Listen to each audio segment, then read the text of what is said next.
Hi po! Ididik ko po October 2023. Tapos ang contribution ko lang po simula't simula ay July 2023 to September 2023 at wala nang iba. Di po ba ako qualified sa maternity benefits? Salamat po! Hi Beb! For today's video, sasagutin natin yung question ni Ma'am Michelle.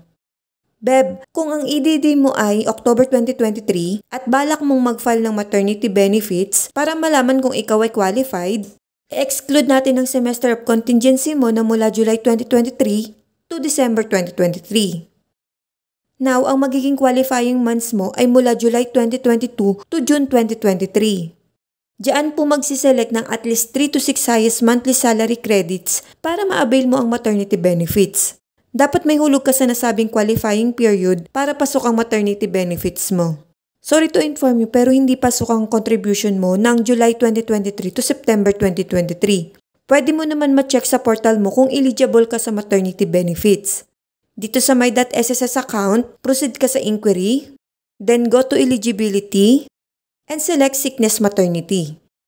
Next, i-click mo lang ang maternity, then input mo lang yung details, and click submit. Sample lang ito baba.